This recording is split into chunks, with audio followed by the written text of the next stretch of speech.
Oh, and we are live. Welcome back, everybody, to Behind the ToolBelt episode 238.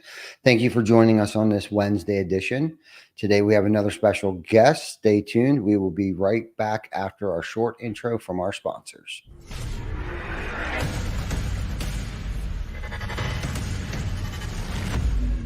TC Backer. Roofing, siding, windows, gutters, solar. Roofing, siding, windows, gutters, solar. TC Backer.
Is your lead flow down? Whether you're a company owner, office staff, salesperson, or installer, you're a roofing rock star. We help you get more leads with custom SEO, Google Ads, and a pro website.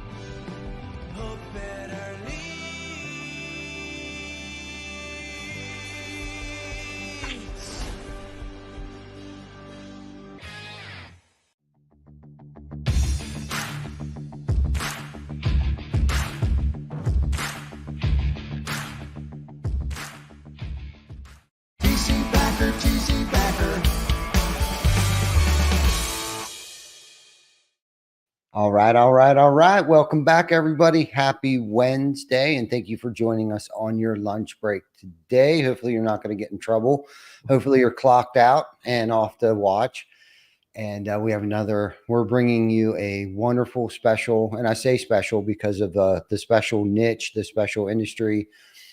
Good, soon to be hopefully colleague of mine, Doug Quinn. I had the honor, the privilege of sitting on a leadership panel with him this past Win the Storm conference this year. Got to listen to a lot of his insights and leadership style and skills, and personally think that he runs a top-notch, phenomenal organization over there.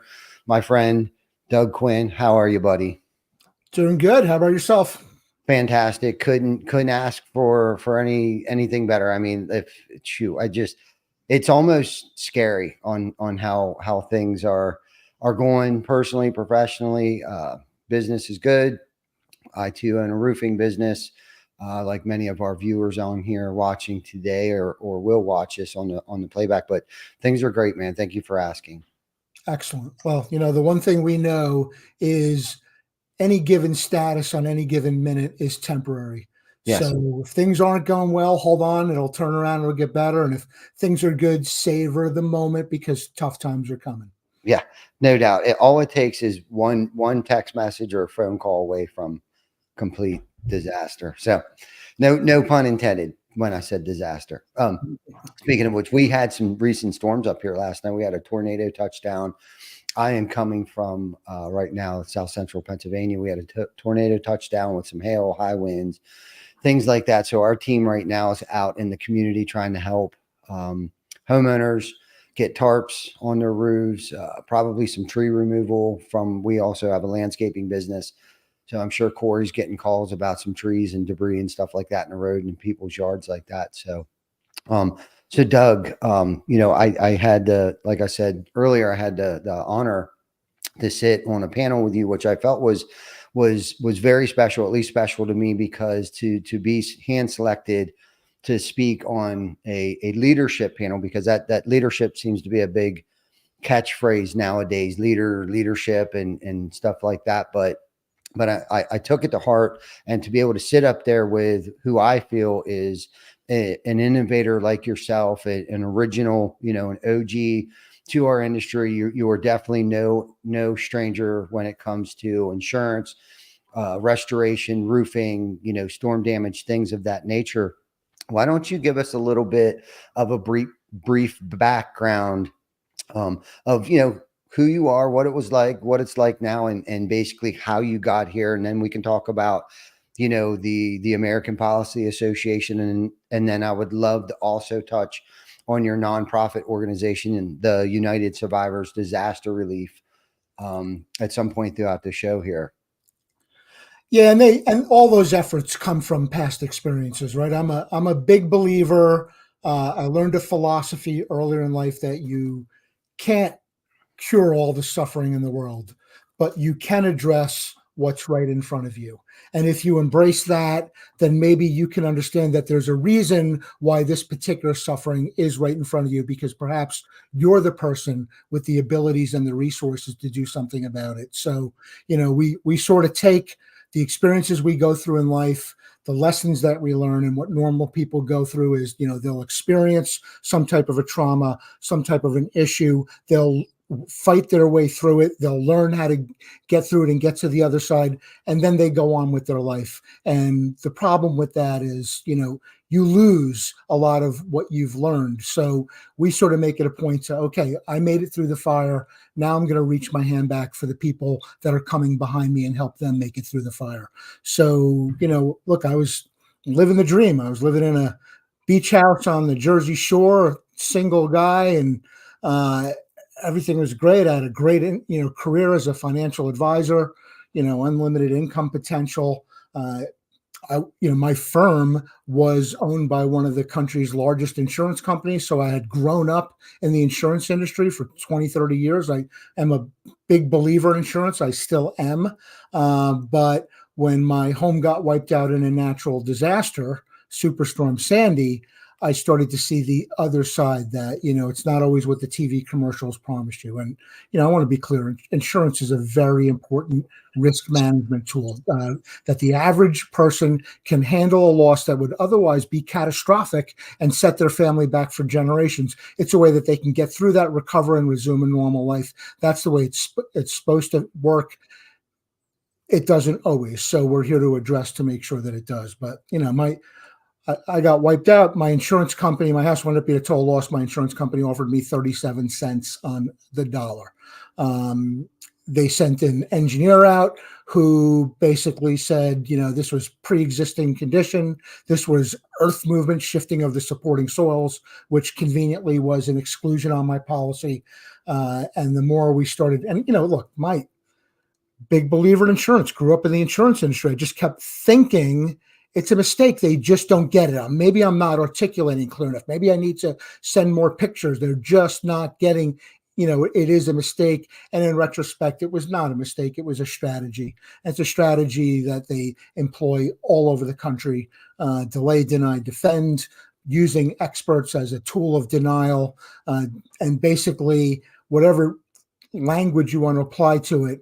But it's the type of thing that the average person is not suited to fight. The average person is in no position to fight $1 billion insurance company who has armies of attorneys, engineers, adjusters, lobbyists, all these people that have all this experience, and the average consumer who maybe fills out one or two, homeowners claims in their life is not suited. Most people don't understand what's in their insurance policy. Most people don't know how to advocate for themselves. And I'll tell you, with $250,000 of insurance, it took me 7 years to get back home. And that experience, I was better suited for that fight than the average person. As a financial advisor, I'd grown up in the insurance industry. I'm a Marine Corps veteran. I live, you're in PA. We live in an area of the country where people are very comfortable with conflict. And people tend to be a little more aggressive. So I had all that going for me. And, that experience broke me. I had days I couldn't get out of bed. I mean, I had days when I just could not see the way home. It consumed my whole life. And when I finally did get through it, I started thinking, what are other people who are not as suited to this? How are they handling it? How is somebody who's elderly? How is somebody who has young children? How is somebody where maybe English is a second language? The people that this falls upon are the people that are vulnerable, people that are in many cases poor, under-resourced. They don't have the money for a lawyer. They don't have friends who are lawyers who can advise them. They don't have, the savings to fall back on. And so this kind of experience just devastates people. So, two things happened. One was I went through that experience, and the other was when we got hit by a natural disaster, people from all over the country, helped us out. People sent supplies and clothing. People actually showed up here. I had a group of college students from Appalachian State University in North Carolina help me clean up my house. I had a team of 6 Mormon kids show up from Utah to help gut the house. I mean, and that meant so much, because when you go through a loss like that, and any kind of loss, you go through a death, you go through a natural disaster, you go through losing your job, you tend to suffer in a silo. It's very isolating. Even though many people around you are experiencing that, it's very isolating. So to feel like, we had the love of the nation, people actually were going out of the way, meant a lot. So, what I came out of that experience was rebuilt my house, rebuilt it bigger and better, time to move on with my life, go back to my lucrative career. And I just couldn't do it, knowing that this was still happening to people. And this will continue to happen to people all over the country unless somebody steps up to fight it. So we started with that, and it wasn't just me. It was a whole bunch of us. There were attorneys involved. There were public adjusters involved, people from the victim space. We worked very closely with our senators and congressmen. So we had, community organizers were a big part of it. So a whole bunch of us saw the pattern of what was happening. And what we did different in Sandy, 2,000 of us sued. They laughed at us. It meant nothing, because, they know statistically about 2% of people will litigate, and the other 98% will just take what they're given and walk away. And out of the 2% of people that litigate, they're going to win some of those cases. So, I'll take those odds to Vegas any day. I'm going to win 99% of the time. Yay. We litigated. I was one of the people that sued. I was 50 years old. I had never sued anyone in my life. I was raised old school. We don't sue people.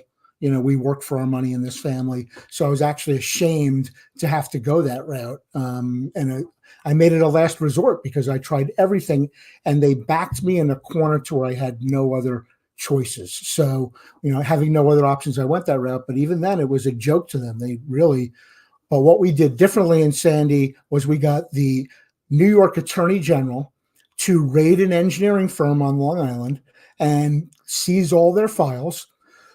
Excuse me. They came back a couple of weeks later and walked one of their people out in handcuffs. And that changed everything, because they caught them fraudulently altering reports, where the engineer on the ground would say this house was damaged by storm forces. Some cases, this peer review process, other engineers would sit around, and other experts we see with adjusters too, sit around and review the report, review the pictures, and change conclusions. And let me tell you, that's not necessarily bad, but it's bad when it becomes fraudulent. And in this case, sometimes they would just add the word not. If the report said, house was damaged by storm forces, all of a sudden it would come back and say house was not damaged by storm forces. And they denied coverage. And that happened to many, many people. And when the lawsuits happened, all of us kind of knew just something was wrong. And what I found with insurer fraud, and we say, there's 2 terms. One of them didn't even exist until the APA came around. That's insurer fraud. There's insurance fraud, which is people stealing from the insurance company. And in several states, the insurance fraud law doesn't even define the insurance company stealing from people. They only recognize it as people stealing from the carrier, which does happen, but fraud happens on all sides. It's no set party. There's no set zip code. There's no set job title that fraudsters aren't a part of, and it happens on the carrier side too. So, what we were finding is the people who are victims of the insurer fraud are the last people to know, and myself included. And I feel like I have no excuse. I was an educated professional who grew up in the insurance industry, and I just couldn't believe that this was happening. So they were changing reports. We had an arrest that was in all the papers. It was covered on 60 Minutes. That was a watershed moment because it got out nationally. And then all of a sudden, the carriers and FEMA, who were sort of saying, oh, nothing's happening, when it was red-handed with the criminal arrest. Then they rolled over. In that one arrest, we were able to get, 114,000 claims reopened. I think it was 144,000 actually, and something like $350 million paid out to people who had been cheated. And that was great, except we knew it was still going on. So nobody was willing to just move on. So we all got together and we sort of formed this organization, and we said, here's what we're going to do. We're just going to repeat what we did with this. We're just going to go to the Attorney General. We're going to work with the AGs. They're the top law enforcement official in every state. They are capable of handling white collar crimes. You have to understand these are not thugs throwing bricks through jewelry store windows. These are smart people doing devious things, and they know how to cover their tracks, and they get away with it over and over because nobody in the prosecution community is watching them. Because before the APA came around, nobody was turning in cases against the insurance companies. Nobody was investigating them. So, what happened in civil court, but, we know that in civil court, it's a great mechanism to get the homeowner made whole. But many times people sign confidentiality agreements to get paid. Nobody loses their job. Nobody goes to jail. Everyone's in place to commit the same crime tomorrow to another American family. And that needs to stop, right? There needs to be a deterrent, and the fraudsters on all sides of the claims process need to be removed. The APA focuses on the carrier side because nobody else is, but all fraud happens on all sides. All fraud is wrong. All the fraudsters need to be eliminated.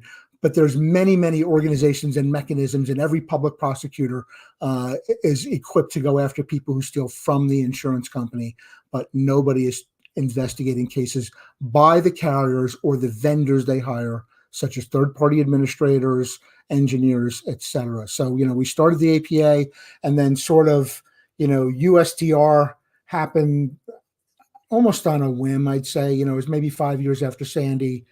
It was so touching for me that people from other areas of the country helped us. And when we saw Hurricane Harvey come in, now meanwhile, look, I'm not home yet. I'm still treading water myself. I'm still fighting this battle. But when I saw Hurricane Harvey hit Houston and the floods, and I saw, the wreckage on TV that was created down there, I just felt like, look, I got to adjust. I kept getting on the Garden State Parkway in my car wanting to turn south and go there. So I put a Facebook post up. I had a van, an old 20-year-old Dodge camper van. I put a Facebook post up. Anybody want to donate supplies? I'm going to drive down. And we threw a bunch of stuff in the van, and we just drove down and figured it out. And from that, it sort of evolved, Then, we went to another disaster. And then as a financial advisor, I had one of my clients give us a large donation, like $5,000, which for a little grassroots bunch of neighbors throwing stuff in. Most of us were Sandy victims. That was a lot of money, but I wanted to make sure they got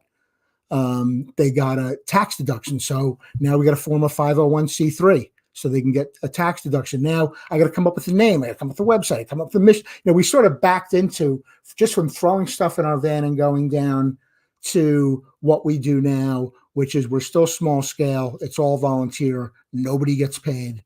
And basically we bring disaster supplies down. Our motto is survivors, helping survivors. It means so much for people to be able to have someone who's been through it and just give them a hug and say, it's going to be okay. It's not the end of the world. I went through it. You will get through it.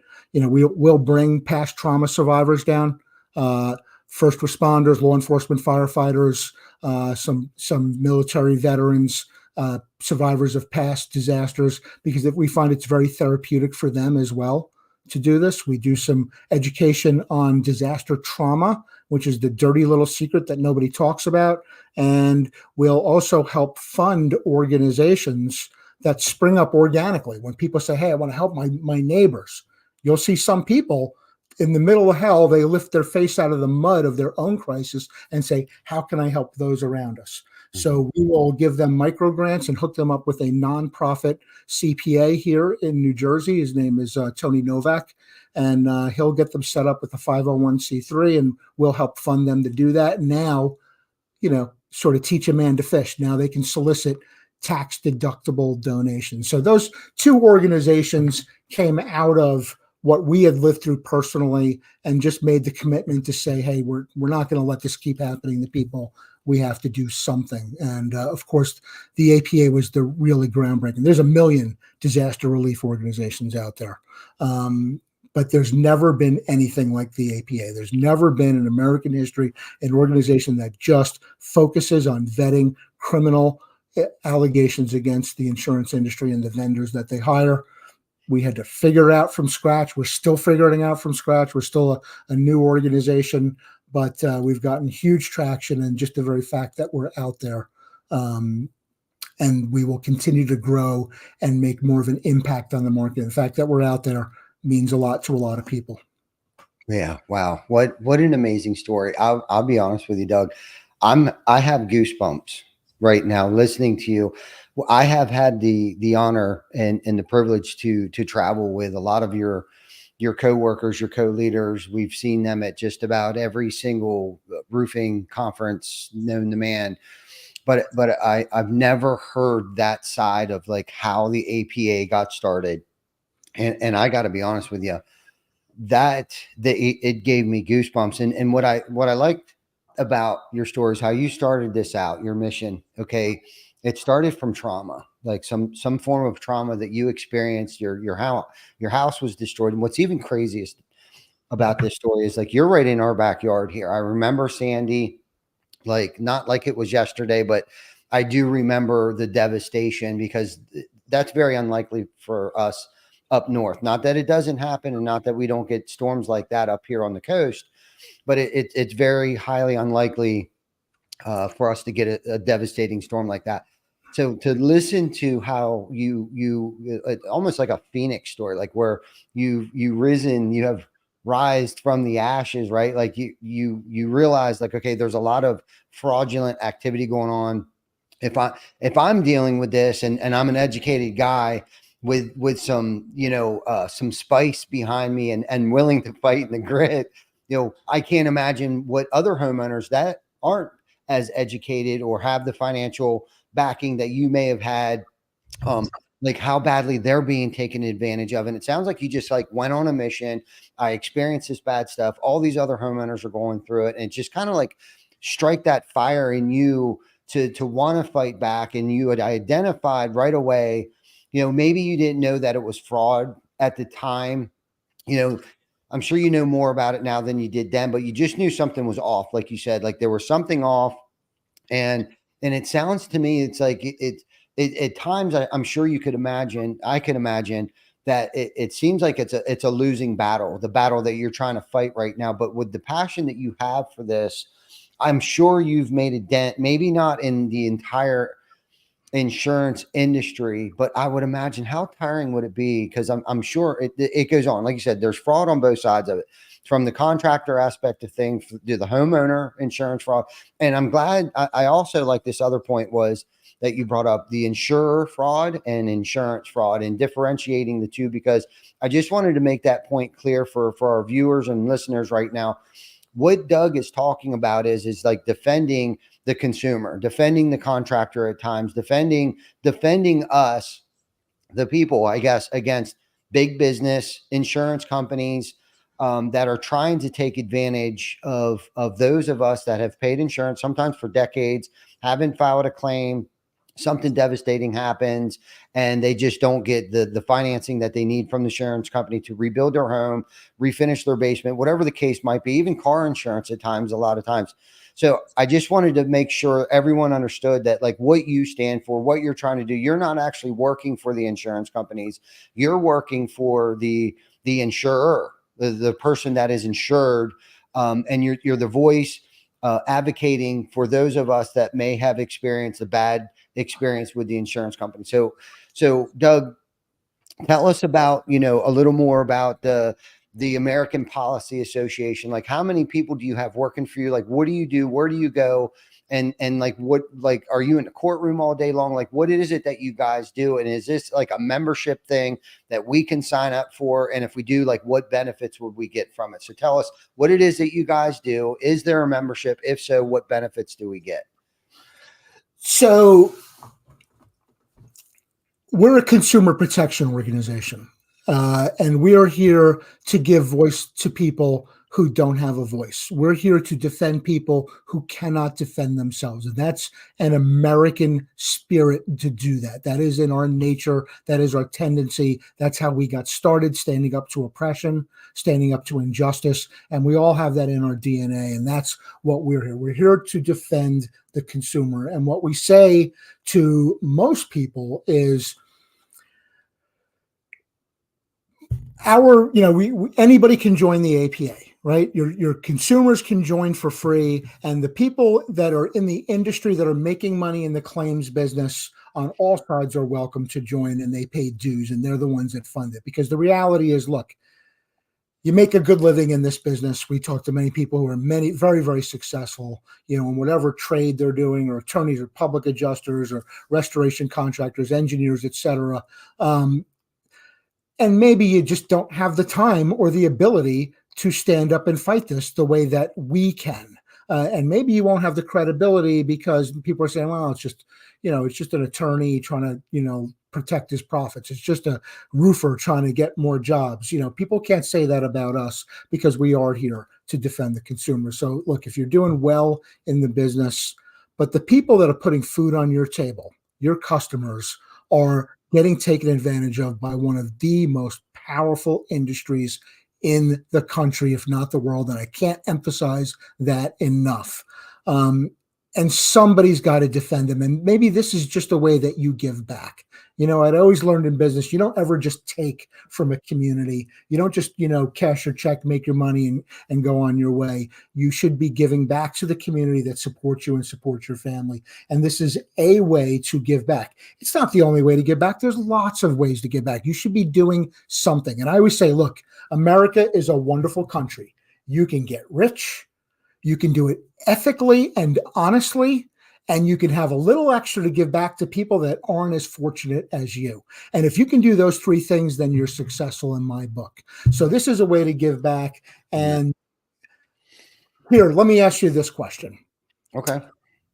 You say it because I know that people, you go to conferences and salespeople are knocking on your door and they're calling you on the phone, and everyone's got to do this, buy my product, give me your money because here's how it benefits you, right? That's the pitch. So everyone's kind of programmed to ask that question. What's in it for me? So let me role play this with you.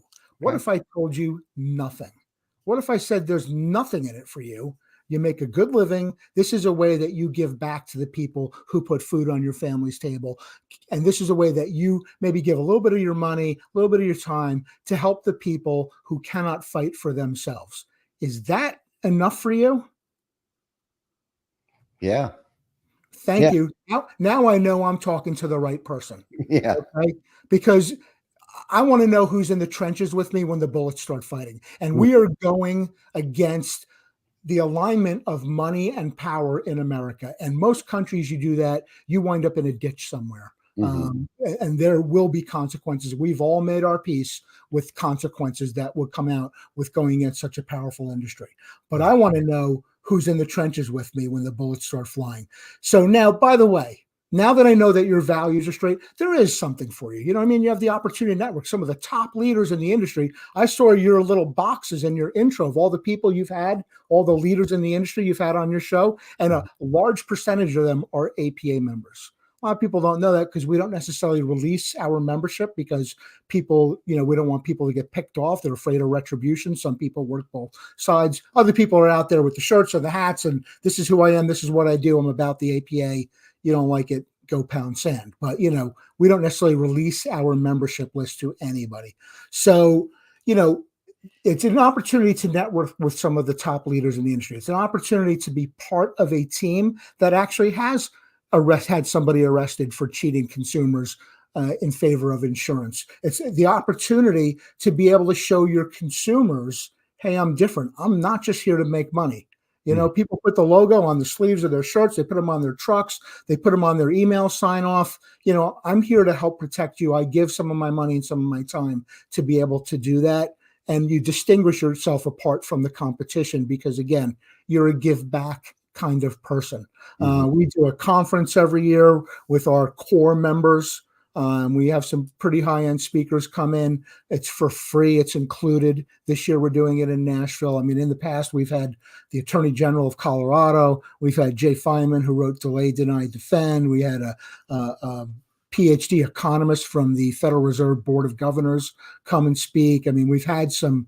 And on top of that, the people that are sitting next to you are the top leaders in the fields of contracting, restoration contracting, public adjusting, attorneys, engineering, et cetera. So, it's a great opportunity because you can get network at any conference, but this is a segment of the population that has values that says, you know what, I'm giving of myself to help the consumer. It's a different type of population.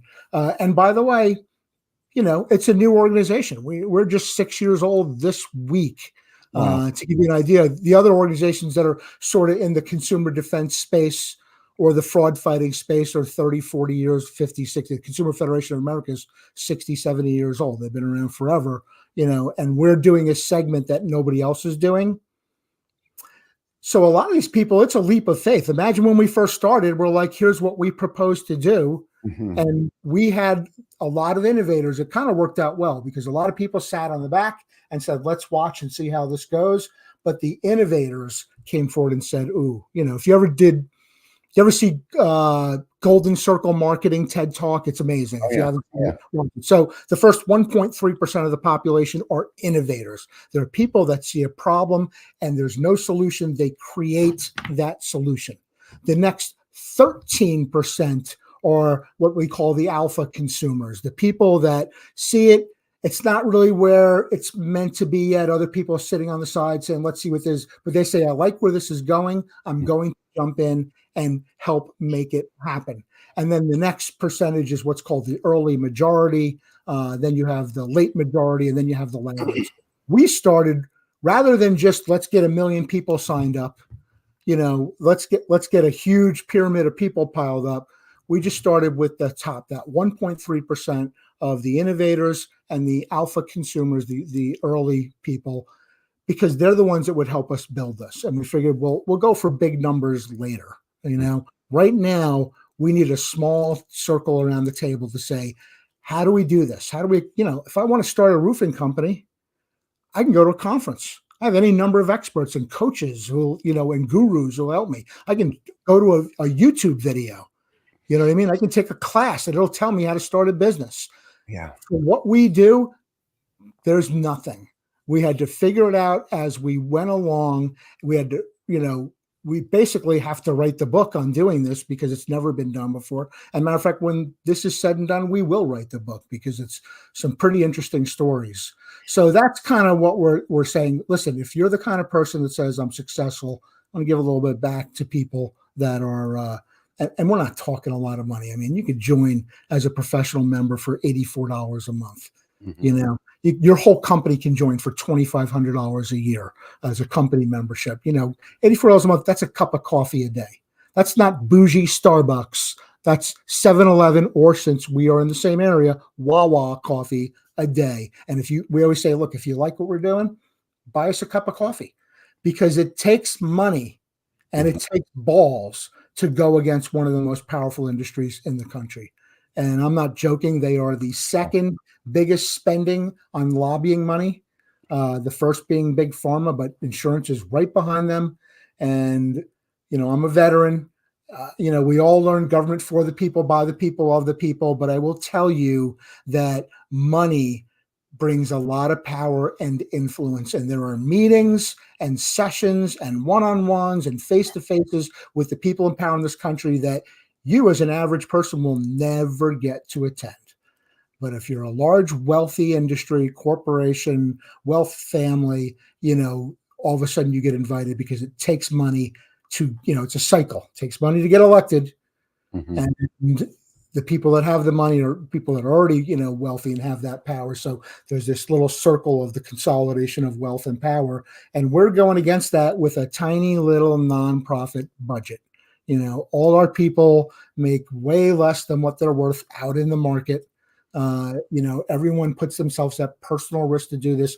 I've had to instruct our staff what to do if the FBI raids our office, because that's what happens when you go up against the status quo of, wealth and power in anywhere on earth. And it's no different here in America. So it definitely takes some money, but we don't have to spend the kind of money the insurance industry does because, first of all, we're cheap.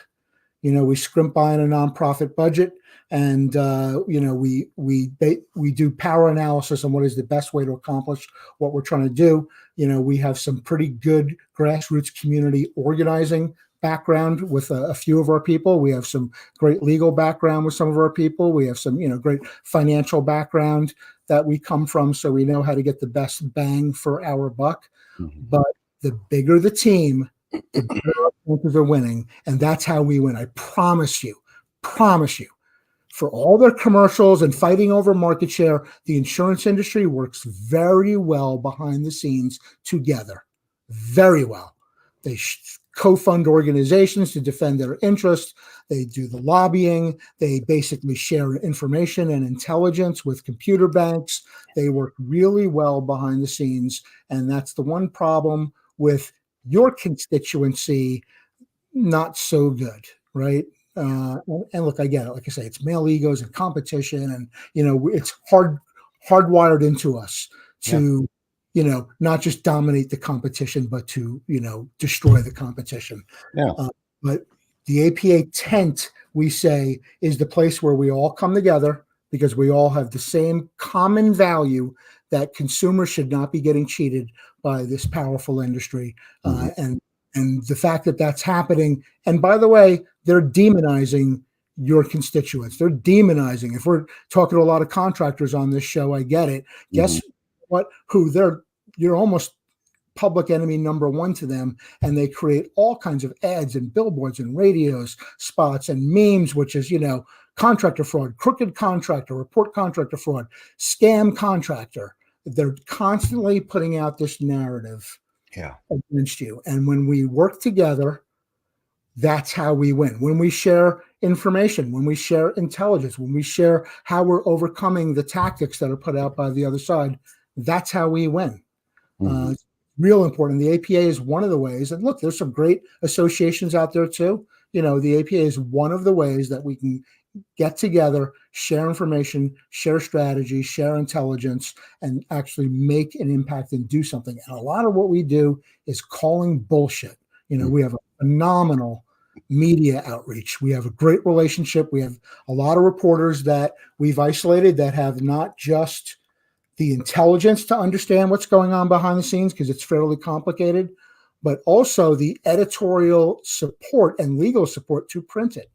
Because guess who one of the biggest advertisers in America is? One of the biggest insurance companies. This year, they're projected to spend $15.28 billion, 15 billion with a B dollars on digital advertising alone. And that carries a lot of power. Absolutely. It carries a lot of power with the elected officials and the people who make the laws and the policies, and the advertising carries a lot of power against those of us who would call bullshit on some of their tactics. There's a lot of press outlets that will not run anti-insurance stories because it's one of their biggest advertisers. That's how they make their money. Or they'll pull their punches. They'll say this insurance company did all these terrible things, but they won't name the carrier. Yeah. They're getting sued out of existence by the legal departments. They found actually that insurance industry advertising actually influences the jury pool.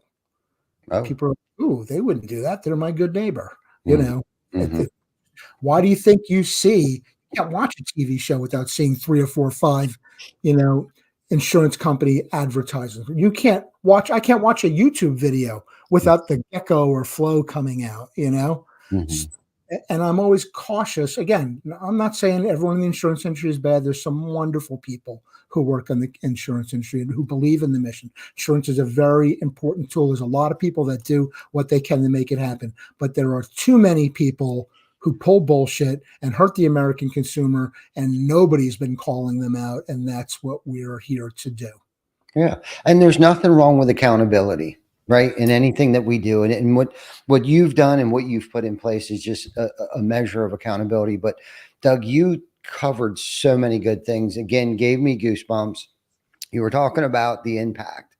When you asked me that question, if I was okay with giving something, whether it be my time or service or whatever, giving it back to the community that has been so good to us. And that's within our core values that we have written out. It's all about unity and community, and taking care of the community and making a decision that where it doesn't hurt other people, manufacturing, distribution, community, our teammates and things like that. So our core values definitely do align. And I liked how you talked about like where the real flex comes in when it comes to measuring success. Okay. You talked about, and how we measure success here is not by the dollars and cents that we rack up in the bank account, but more so the impact that we have on people's lives. And that's how we measure our impact of like how many lives have we impacted positively over the course of a year.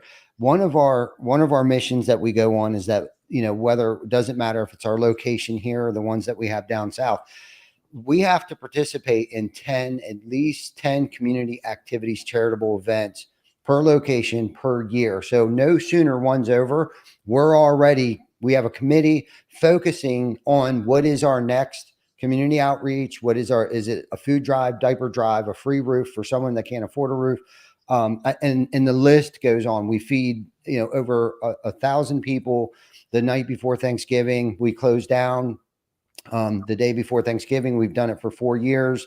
That's true success right there. Right. And what's crazy about this is, and none of it, when we set out on how can we impact our community, none of it was a publicity stunt. None of it was, it was during COVID, the state of Pennsylvania was closed down. Food insecurity ran rapid. And the world was screwed up at the time. And we had to stay 6 feet away from everybody. Everybody was going to die. We're all going to die. And a lot of bad things were going on, especially with insurance companies, government things, and stuff like that. Not to go down that rabbit hole, but we wanted to do something positive.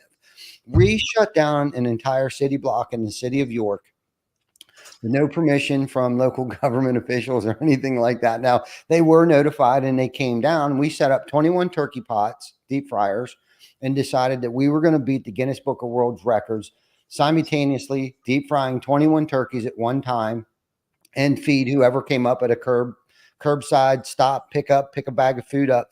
We ended up doing 34 turkeys our first year and ran out of food within an hour and a half. And we were like, holy shit, we're on to something here. The year after that, we did 60. For the past 2 years, we've done I think last year we did 88 turkeys and served over 900 plates of food. This year, we plan on doing 2 locations, West York and East York. Has been in the works, for the past 2 years, because of course it takes money to do something like this. It takes time and it takes people. It takes an entire army. But the cool thing is because of our community outreach, we've been able to attract really good people into our organization that have the same core values. And it's giving me goosebumps right now because everybody that works here with us works together as a team, unified, cohesively to have impact. We got Roofers in Recovery, National Roofers in Recovery Days coming up August 7th or 10th, 9th, something like that. Anyhow, someone's getting a free roof that day. Okay. We don't know who yet, but someone, and they probably don't know yet either, but they're getting a free roof. We're going to shut down the organization. Everyone, the girls upstairs, the guys downstairs, the guys out in the field, we're all going to get together, not to get down that rabbit hole. But I love what you have done. I love what it is that you're doing. I love what you stand for. Like this, my hairs are standing up on edge right now listening to you. Okay. So thank you for bringing up what the real flex is. Okay. How many people we impact before we get put in the ground. Okay. That's the real flex, not how much money. Yes. Okay. Yes. That's the real flex. Let's get back to what it is you exactly do for a consumer. Like if a consumer signs up for you, like, do they hire you, or are you volunteering your time to give them and educate them, or do you go to court with them? Like, how deep and how far do you take this with them? And then Well, the one thing to be clear is, the consumers join for free, the professionals join, and some people think, they hired a lawyer for $84 a month. That's not what we're doing. We're working on a grander scale, and we're not here to help you win claims. People do win claims because of their APA involvement, but that's not the purpose. The purpose is to make sure that people that are criminally committing fraud against consumers are being held criminally accountable. And that doesn't happen. Okay. And the reason why is because public prosecutors don't go out and look for insurance fraud cases. They get walked into them by insurance company SIUs. And an SIU is a special investigation unit. Every carrier has one. If the claims department is going through and they see something that looks, fishy, like somebody's trying to scam them, which does happen, it is wrong, it should be cracked down on. They flag it. It goes to the SIU. The SIU investigates it. If they find there's credible evidence that there could be a fraud investigation, they gift wrap it and package it up and walk it into public prosecutors. Now, on many cases, they're actually funding the public prosecutors through premium taxes, grants, et cetera. So you sort of have this very cozy relationship between public prosecutors and insurance company SIUs. And the problem is if all of the cases are being referred to by insurance company SIUs, do we think they're ever turning themselves in? No, hell no. No. So if you're a public prosecutor for 30 years, all you've seen is cases coming in of people stealing from insurance companies. It's easy for you to have a bias and say it's only, insurance companies don't steal. It's only coming from. So half of what we do, and I didn't plan on this, I didn't think about it, is we have to educate the elected officials and public prosecutors that insurance companies commit fraud too. And we do that. And I had to literally fly around the country. I've met with 47 out of the 50 attorneys general. I've met with unlimited senators and congressmen. I met with Trump's chief of staff, White House chief of staff. I've actually testified to multiple state legislators. I've testified to Congress. And all the same message.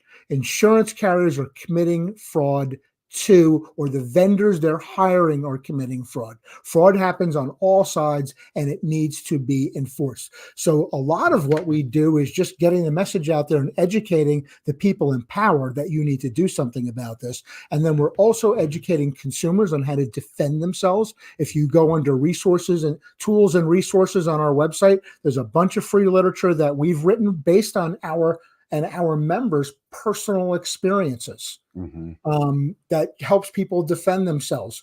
We also have built the first ever SIU in American history that defends you, that protects consumers and vets and investigates cases against the carriers and the vendors that they hire. So it's not necessarily like, hey, Mrs. Smith signs up and now we're your lawyer. We're not here for that. And by the way, we have to tell a lot of people no, because here's the problem. Everyone's used to civil court. And in civil court, you win by establishing the preponderance of evidence is the term. If I prove 51% that you're liable, I win. Criminal court is a whole other animal. The standard we have to prove is beyond a reasonable doubt. No prosecutor will tell you this, but it's like the 95th percentile that you have to prove your case. And it's innocent until proven guilty. And if there's a multiple explanations for why what happened, the prosecutor is sort of obligated to look at the other explanations and any kind of exculpatory evidence, what we call Brady evidence.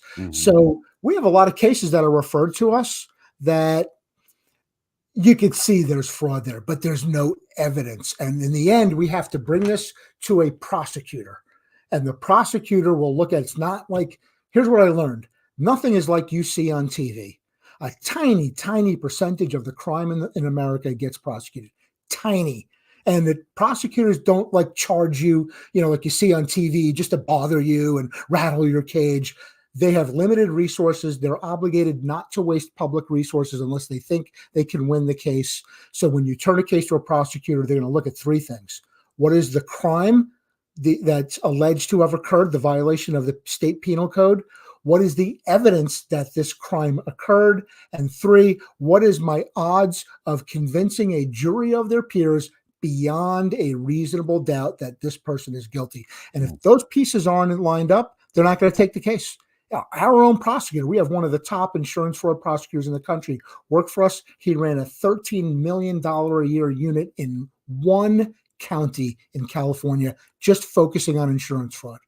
$13 million a year. And what he would say, and he crack team of investigators, most of whom work for us now, they're all retired. We staffed them up as they retired. And basically, he said, for every 10 cases, I would say, here's a referral. I would take it to my district attorney, my public prosecutor, and he would take 1 out of the 10. Wow. Even we see the statistics from the insurance company SIUs, something like 1 or 2% of their cases results in even an arrest, not even a conviction. So it's a big numbers game. It's a lot of volume. And there are a lot of times when we see, this looks like fraud, but we just don't have the proof to take it to a prosecutor. And what our prosecutor tells us is, if I ever had somebody bring me a case that was weak, like they were wasting my time, every case they ever sent to me after that went to the bottom of the pile. So we know our reputation goes out with each referral. We have 4 active criminal investigations going on right now. Some of them have been in the paper.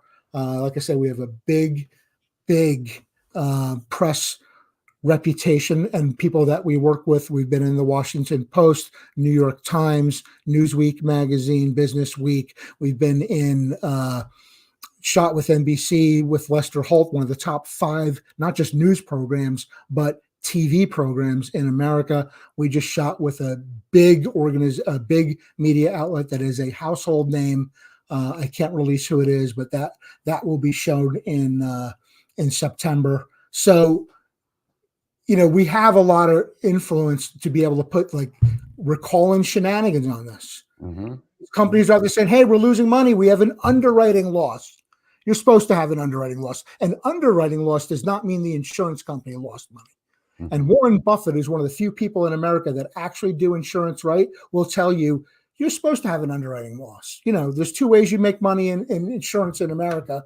One is what's called the spread, the difference between what we took in premiums and how much we pay out in claims. That difference we get to keep. And the other is what's called the float, which is that couple of $1 billion we're sitting on while we're waiting to pay it out in claims, which may be anywhere from 1 to 30 years or maybe never. They're investing that money, earning 30, 40% on it. Mm-hmm. Your underwriting loss is your cost of capital to invest. So if you have a 4% underwriting loss, that's cheap capital. You're not having to float, high yield bonds at 8, 12%, what we used to call, I'm an old investment guy. We used to call them junk bonds back in the 80s till the market collapsed. You're not having to pay 10, 12% for your capital to invest in the market. It's the cost of your underwriting loss. That's how you get the capital. So a lot of these companies like, oh, we have an underwriting loss. The sky is falling. We've got to raise our rates. No, tell us what your actual corporate profit or loss is. Mm-hmm. They have a way of just showing you the little slice that allows regulators to raise their insurance premiums for them. So, we're out there calling shenanigans. We have a good reputation with the press. We have great credibility, something you're not going to get if you own a roofing company. You're not going to get if you own an individual law firm. We've had our members testify to state legislatures. We've had our members testify to the Attorney General's Association. We've had our members, talk to the press quite often because we have a lot of this experience, and we're calling out things that no one else is calling out. So, that's a big part of what we do. Yeah, we'll take in the criminal cases and do investigations and refer them to prosecutors. But above and beyond that, we're doing a lot of education. We're educating the prosecutors themselves. We're finding out what the carriers are doing that we think is unethical and calling that out. We're going after licenses of people who are licensed, like engineers who do unethical behavior in the conduct of their profession. So it's a diverse mission. Mm-hmm. If you look at our literature, you'll even see, there's a lot of education of consumers, how to protect yourself in a natural disaster from insurer fraud. We put thousands of those out in natural disasters. There's one, how to self-advocate on an insurance dispute. If you're the kind of person that, maybe your claim's not big enough to attract the attention of an attorney or a public adjuster. But there's a lot of them that are great, and they'll do some work that's basically pro bono. They're not making enough to cover the time. But a lot of times, if it's a smaller claim, if you're a poorer person, your house is worth, we have a whole thing that teaches you how to self-advocate, different pressure points for the carrier, and actual negotiation tactics and techniques.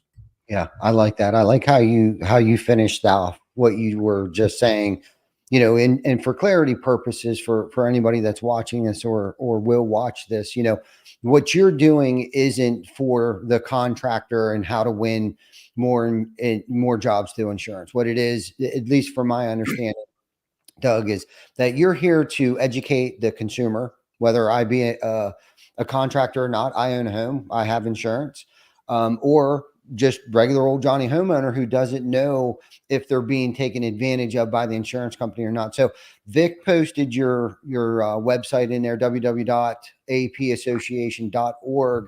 Anybody wants any more literature or methods to avoid insurer fraud, I mean, go to his website. I was on it this morning. There's all kinds of information, educational pieces on there. And just so everybody understands, this is holding the insurance companies accountable, right? And I'm sure it's not just the roofing industry. And the sad thing is that unfortunately, there's a lot of contractors out there that also take advantage of homeowners and insurance companies that may have given us contractors a bad name when a storm does hit. And that's why they're out there putting billboards and the yard signs out, like avoid scamming contractors and things like that.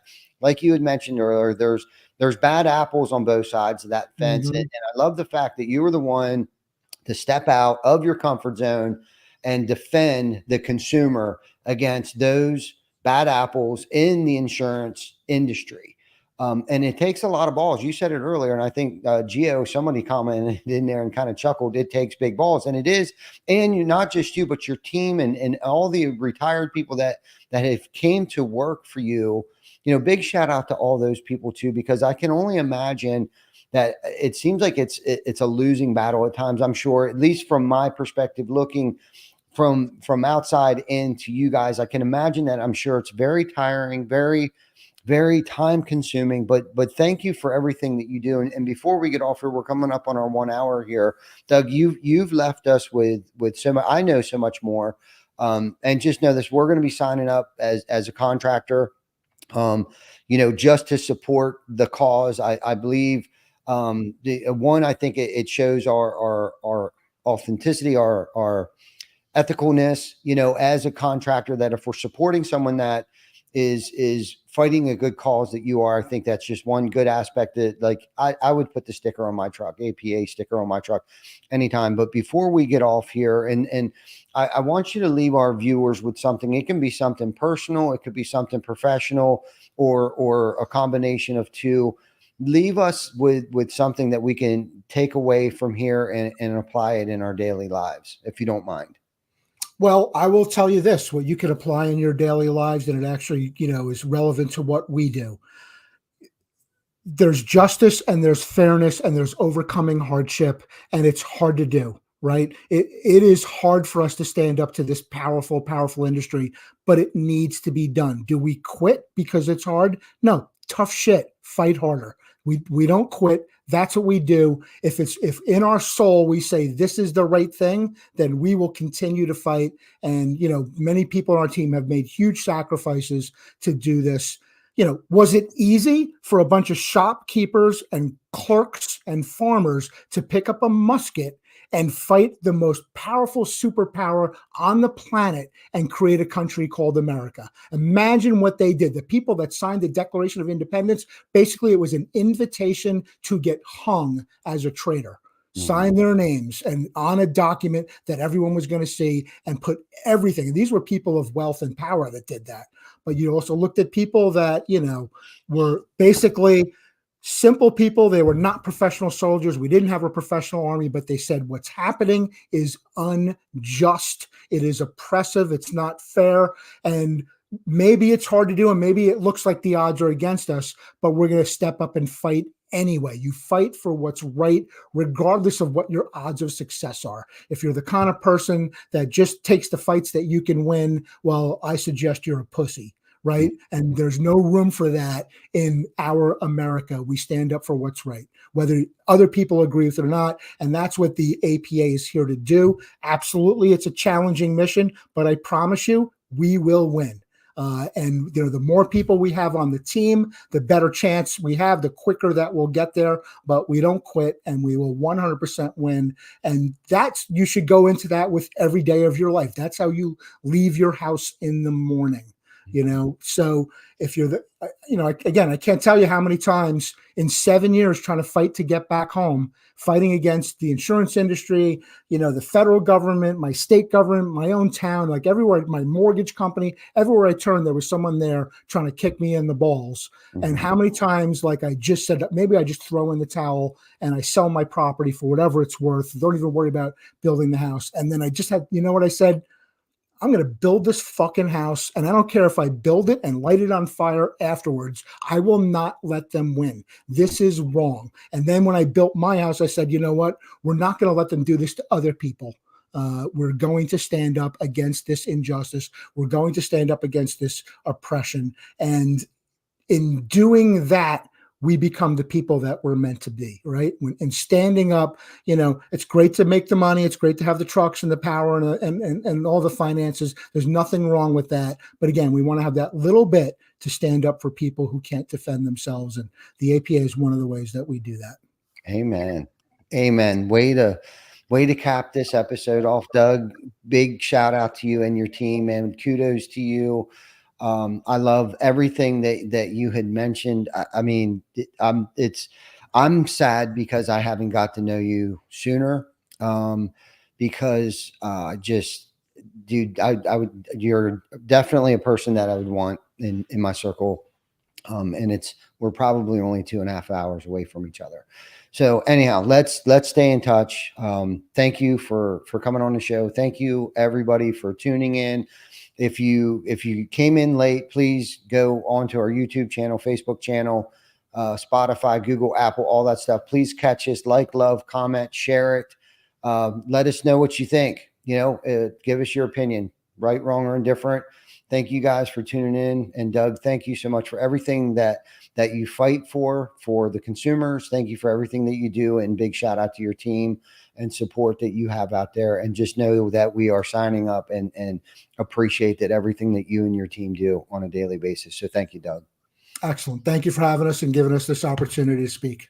Absolutely. Thank you, guys. We'll see you next week. Join us next week on Behind the ToolBelt from TC Backer Construction in Bluffton, South Carolina. Subscribe to our YouTube channel, Spotify, Apple Podcast, and Facebook page. Thanks for watching.